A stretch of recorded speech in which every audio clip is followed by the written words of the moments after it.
now break time with us. Kali ini di episode break time with Ayu mau bikin konsep yang beda gitu.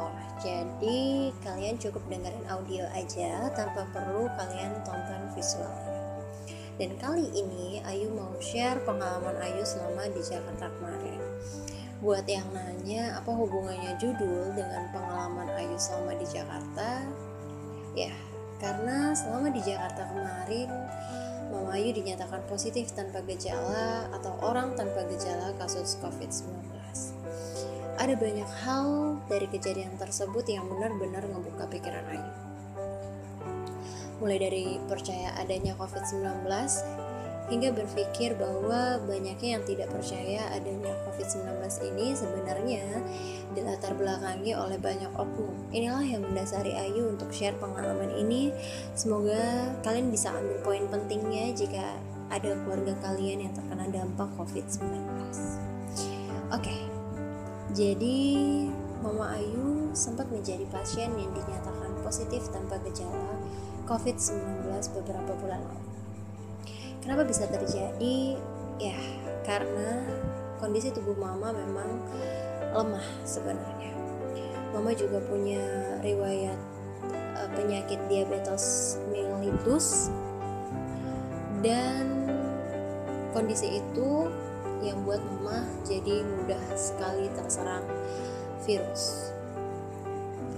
Lalu kenapa Mama dalam kondisi sebenarnya lemah tapi harus berangkat ke Jakarta? Ya, Mama harus berangkat dari Kalimantan ke Jakarta karena ada urusan penting yang mendadak dan mengharuskan Mama memang harus ada gitu di Jakarta. Nah, seperti tadi yang udah aku bilang, karena kondisi tubuh Mama lemah, ditambah lagi ikut penerbangan yang mana berada di satu ruang yang ada banyak orang gitu ya, kita nggak tahu siapa yang carrier di antara mereka. Sesampainya di Jakarta, Mama tidak melakukan karantina mandiri selama 2 minggu. Jadi ya Mama langsung menjalani aktivitas seperti biasanya. Dan ini suatu kesalahan ya. Jadi buat kalian yang kalau bepergian jauh kemudian emang penting banget sebenarnya sih kalau bisa 2 minggu sebelum itu kalian udah berangkat, lalu bisa karantina mandiri dulu, atau nggak apa-apa nggak karantina, tapi sesampainya di kota tujuan itu kalian harus tes rapid lagi atau swab.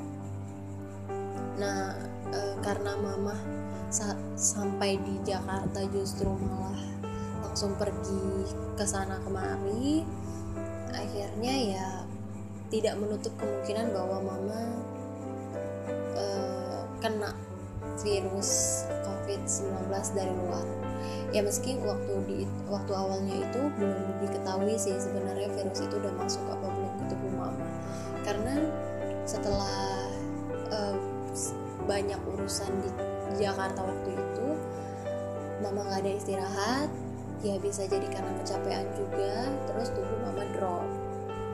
Saat tubuh Mama drop, itu Mama masih mendapat penanganan dari kami yang selayaknya penanganan selama Mama sakit di Sintang.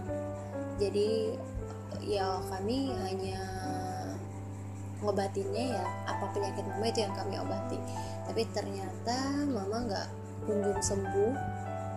Mama malah makin parah, makin hari, sekitar maybe seminggu atau sampai 10 hari Mama di rumah dan kondisinya makin parah. Akhirnya kami sekeluarga memutuskan Mama untuk masuk rumah sakit.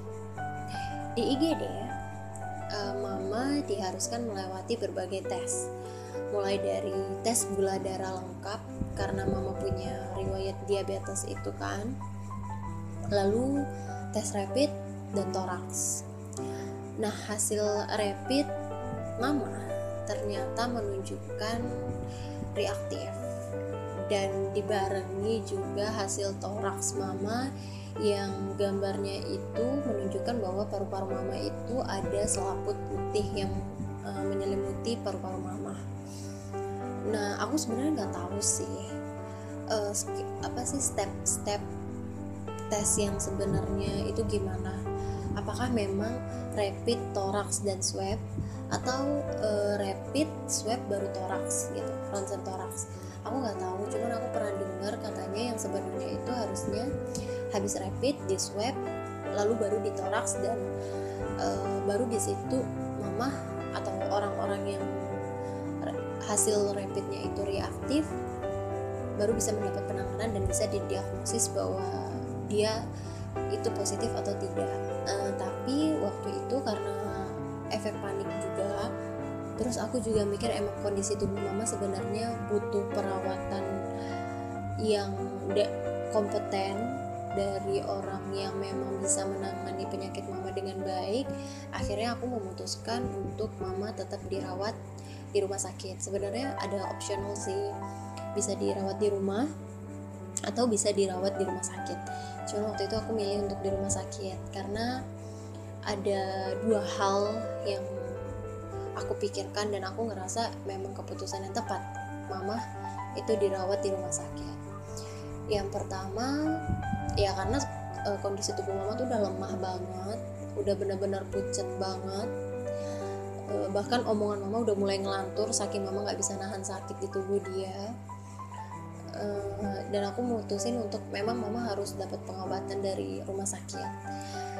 Terus yang kedua adalah apabila mama itu ternyata memang positif terkena COVID-19, ya berarti kan aku sudah mengantisipasi agar orang-orang rumah tidak tertular gitu kan. Meskipun pada waktu itu aku belum tahu mama itu memang beneran udah positif atau belum. Karena gini, reaktif itu tidak bisa membuktikan bahwa kita saat itu terserang virus COVID-19. Jadi rapid itu hanya step awal untuk mengetahui kondisi tubuh kita gitu loh. Jadi kenapa dia dibilangnya reaktif?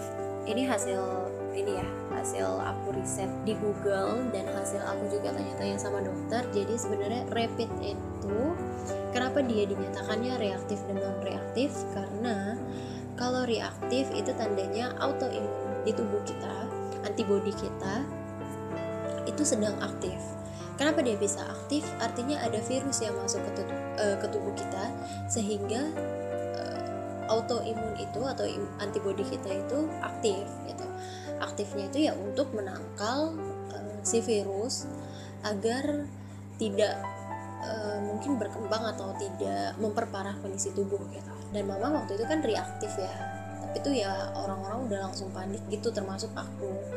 Ternyata aku salah, mama panik, mama reaktif itu sebenarnya tidak perlu dikhawatirkan sekali karena kita belum tahu sebenarnya virus yang ada di tubuh mama itu memang virus SARS-CoV-19 atau justru hanya virus influenza biasa gitu kan.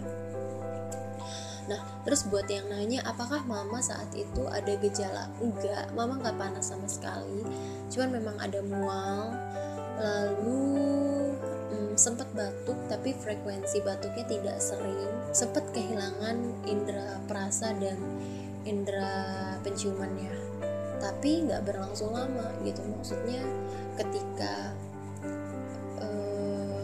mama masuk IGD itu sebenarnya penyakitnya cuman karena mama kurang darah sih, karena mama udah pucat banget dan emang nggak ada asupan makanan yang masuk ke tubuh mama gitu. Jadi nggak ada gejala yang seperti kita ketahui sebelumnya kayak panas 38 derajat atau kesusahan bernafas atau tubuh yang menggigil atau lain sebagainya, itu nggak ada sama sekali. Setelah mama hari itu dinyatakan reaktif, mama langsung dibawa ke ruang isolasi, dan di ruang isolasi mama mendapat penanganan itu selama 10 hari. Di hari pertama mama langsung di swab, udah minta persetujuan dari kami juga. Cuman yang aku heran, di saat hasil swab pertama itu belum keluar, tapi pihak rumah sakit udah minta persetujuan keluarga untuk melakukan swab yang kedua. Dan di situ kami pihak keluarga ya sedikit bingung lah ya, cuman karena waktu itu kan kasus COVID ini kan baru menimpa keluarga aku ya, emang baru pertama kali ini gitu. Akhirnya aku setuju dan di situ dibiayain pemerintah. Nanti aku akan singgung perkara ini juga. Jadi dibiayain sama pemerintah dan memang hasilnya akan keluar seminggu kemudian. Hasil swab pertama keluar di hari ketiga mama di rumah sakit, sudah langsung keluar karena kita pakai biaya mandiri, dan itu bisa habis sekitar 1.300.000 maybe, aku lupa. Nah, hasil swabnya keluar dan mama dinyatakan positif negatif. Hasil swab mama itu dinyatakan positif negatif. Nah, di saat itu pihak rumah sakit sama sekali tidak menghubungi kami pihak keluarga, tapi justru susah untuk kami hubungi gitu, bahkan untuk kami tanyakan jadi hasilnya apa, pihak rumah sakit itu banyak menghindar, bahkan banyak yang pihak rumah sakit mengatakan bahwa dokternya lagi sibuk, dokternya masih belum bisa ditemui, banyak lah gitu kan. Dan di situ timbul kecurigaan di pihak keluarga, kenapa nggak dijelasin bahwa ini kan berkaitan dengan kondisi si pasien yang mana keluarga tuh harus tahu gitu kan. Dan akhirnya kami keluarga mendesak, kita pengen tahu hasil swabnya apa gitu, dan ternyata hasil swabnya itu positif negatif, dan itu diartikan mama itu positif terkena COVID-19 tetapi masuk kategori orang tanpa gejala. Dari situ barulah dilakukan swab. Nah, swab yang ketiga, dan lucunya di swab yang ketiga itu katanya pihak rumah sakit bilangnya gini, ini hasilnya aneh kak, dia bilang gitu, karena nggak pernah dapat kasus yang seperti ini. Jadi ibu diharuskan untuk swab ulang untuk memastikan kondisi ibu, katanya gitu. Di swab yang ketiga kami persetujuan dan masih pakai biaya pemerintah, tapi ternyata mama sama sekali tidak melakukan swab yang ketiga. Ya aku kayak percaya nggak percaya sih, cuman ketika pihak rumah sakit udah minta persetujuan, yang mana minta persetujuannya hanya via telepon, lalu yang bertanda tangan itu justru ibu saya atau mama aku. Harusnya kan sebenarnya kalau tanda tangan persetujuan itu kami pihak keluarga. Nah, di situ aku nanya kenapa yang tanda tangan itu mama saya. Mama saya bilang semalam ada disuruh tanda tangan oleh pihak dokter, itu tanda tangan apa? Saya bilang gitu. Dan pihak rumah sakit menyatakan bahwa itu adalah tanda tangan persetujuan untuk dilakukan swab ketiga. Terus saya bilang, kenapa bukan pihak keluarga yang tanda tangan, tapi kenapa malah ibu saya yang tanda tangan? Saya bilang gitu. Dan jawabannya adalah karena berkas yang ada di atas itu tidak bisa dibawa ke bawah. Jadi yang bisa bertanggung jawab atas hal itu adalah si pasien. Sebenarnya aku nggak tahu ya SOP di rumah sakit itu seperti apa, cuman yang aku tahu perjanjian awal di rumah sakit, apapun tindakan yang dilakukan kepada ibu saya itu harus disetujui oleh pihak keluarga. Memang pihak keluarga sudah menyetujui via telepon, tapi kan kalau memang ternyata ada berkas yang harus ditandatangani, artinya keluarga yang harus tanda tangani gitu kan, bukan si pasien. Aku nggak tahu di sini, dan alasannya itu sangat-sangat tidak masuk akal gitu. Maksudnya gini, kita hidup di era digital, saya waktu itu juga masukin mamah ke rumah sakit swasta gitu kan, jadi pastinya itu udah modern gitu, itu rumah sakit modern gitu, yang mana setiap berkas, setiap form pengisian data itu pasti tidak hanya bidang-bidang tertentu atau tidak hanya administrasi tertentu, pasti rumah sakit punya backup datanya gitu kan. Kenapa kita tidak tanda tangan yang di bawah, yang mana form pengisiannya pasti bisa dikirim via email maybe, atau ya pastilah backup datanya pasti ada gitu kan. Ya udah, cuman ya udah kita anggap itu kita iyain gitu, cuman saya jadikan itu pegangan apabila terjadi apa-apa dengan mama aku, mama Ayu, aku akan tuntut rumah sakit itu. Tuntutnya dalam artian sampai ada hal-hal yang ternyata apa yang dikatakan sama mama dan dokter itu berbeda, maka pihak keluarga kan punya hak untuk menuntut gitu kan. Nah tapi nyatanya di hari ke-10 mama di rumah sakit, mama dinyatakan nggak sampai 10 hari deh kayaknya, mama di hari ke-7 atau aku lupa ya, pokoknya kayak nggak 7 sampai 10 hari gitu mama di rumah sakit. Dan di hari ke-7 atau ke-10 harinya itu mama dinyatakan boleh keluar dari rumah sakit tanpa kami tahu hasil swab 2 dan 3, yang mana sebenarnya di swab yang ketiga itu mama sama sekali tidak ada di tes swab. Mama nggak ada sama sekali dapat tes swab, tapi mama mendapat harus tanda tangan untuk tes swab. Itu keganjalan yang ada saat mama masuk rumah sakit. Setelah kejadian itu mama keluar, mama pemulihan di rumah. Karena COVID-19 ini udah dari awal kemunculannya itu sangat meresahkan, buat panik. Jadi saat mama pulang pun yang diterima perlakuannya ya begitu gitu, ketakutan keluarga gitu, bahwa takut tertular, bahwa takut mama bisa menularkan COVID-19 gitu. Padahal sebenarnya menurut dokter juga COVID-19 itu memang bisa menular, tapi sebenarnya bukan berarti semua orang bisa tertular gitu. Ada yang memang autoimunnya ternyata kuat dan bisa melawan virus tersebut, ya dia nggak akan tubuhnya ya nggak akan kenapa-kenapa gitu, dan dia tidak akan sakit sama sekali karena COVID-19 gitu. Itulah yang terjadi sama aku. Selama mama sakit, setelah mama pemulihan dari rumah sakit, aku benar-benar ada di samping mama. Aku benar-benar tidur di samping mama, yang mana seorang anaknya mana sih tega ninggalin mama sendirian. Udah cukup mama 7-10 hari di rumah sakit sendirian tanpa ada aku di samping mama, yang mana sebenarnya aku sama mama tuh nggak pernah dipisahin gitu kan. Bahkan kalau sakit pun mama ya sebisa mungkin aku yang merawat gitu. Akhirnya aku temenin mama, sekalipun sebenarnya nggak munafik kalau aku tuh worry gitu, takut kalau memang ternyata mama COVID gitu kan.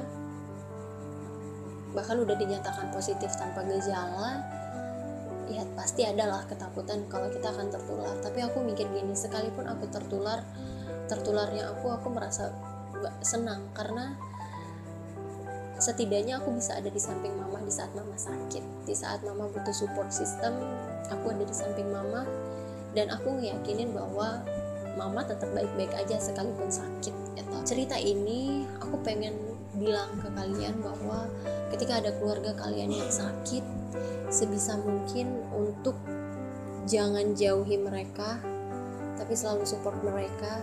Jangan intimidasi mereka, atau jangan bikin mereka merasa down karena penyakit mereka, tapi selalu support mereka. Kalau bisa kalian ada di samping mereka, buat hidup mereka bahagia. Karena ketika mereka bahagia, di saat mereka terserang penyakit yang berbahaya sekalipun, ketika mereka bahagia, mereka bisa ngelaluin itu. Dan yang terakhir aku pengen bilang, kalau untuk yang kena sakit COVID-19 itu, atau yang terserang virus COVID-19, sebenarnya kalian gak usah khawatir. Kalian bisa dapat perawatan sampai sembuh dari rumah sakit kalau kalian punya BPJS. Jadi BPJS itu nanti akan dialihkan ke bantuan penanganan COVID. Jadi nanti biaya semuanya ditanggung oleh pemerintah. Cuman ya memang itu kekurangannya. Jadi kalau swab itu dari kita yang hari pertama swab itu akan diterima 7-10 hari ke depan gitu. Cuman ya setidaknya keluarga tidak ditanggung beban yang begitu berat gitu kan. Terus yang terakhir, pesan dari aku melalui cerita pengalaman aku kali ini adalah tetap jaga kesehatan, tetap jaga protokol kesehatan. COVID itu ada, COVID itu nyata. Buat kalian yang ngerasa itu adalah konspirasi macam apa yang ngebuat banyak pasien masuk rumah sakit, konspirasi macam apa yang banyak yang terkena COVID-19 itu meninggal. COVID itu nyata. Jadi buat kalian yang gak percaya, silahkan, kalian boleh gak percaya sama COVID, tapi tetap kalian harus jaga kesehatan, jaga protokol kesehatan, cuci tangan, mandi kalau udah habis berpergian dari jauh, terus physical distancing juga, terus jauhi kerumunan juga. Kalau nggak penting juga nggak usah lah ikut-ikut hal-hal yang nggak penting untuk di luar rumah gitu. Dan satu lagi mungkin yang bikin kenapa COVID itu banyak pro dan kontranya adalah oknum. Jadi untuk siapapun, untuk rumah sakit manapun, kalian adalah pihak yang sebenarnya dibutuhkan oleh para penderita COVID-19. Jadi tolong lakukan perawatan sebagaimana mestinya, lakukan SOP pekerjaan sebagaimana mestinya, dan sebagai tenaga medik, ketika ada orang-orang yang reaktif boleh dikasih edukasinya, dikasih tahu sebenarnya reaktif ini berbahaya atau tidak, diberi penjelasan IgG itu apa dan IgM itu apa. Karena yang aku tahu IgG itu kan artinya kita baru terserang virus, yang mana ada virus yang masuk, ada virus baru yang masuk ke tubuh kita dan autoimun kita itu baru saja aktif. Nah, IgG itu berarti artinya kita harus mengisolasi diri kita sendiri gitu. Terus yang IgM artinya kita sudah dalam masa pemulihan, tetap jaga kondisi tubuh di saat rapid menunjukkan reaktif IgM gitu. Terus tetap jauhi orang-orang di sekitar, maksudnya kayak physical distancing gitu, tetap pakai masker. Dan aku juga mau bilang kalau misalnya udah nggak enak badan, jangan takut untuk ke dokter. Penanganan yang tepat itu juga pasti memberikan solusi yang tepat. Mungkin lebih dan kurangnya aku minta maaf, dan semoga semoga episode kali ini bermanfaat buat kalian, berguna buat kalian. Pesan aku sih tetap support orang-orang di sekitar kalian yang memang mengalami sakit yang berbahaya, atau support orang-orang di sekitar kalian yang memang lagi down saat itu. Bye.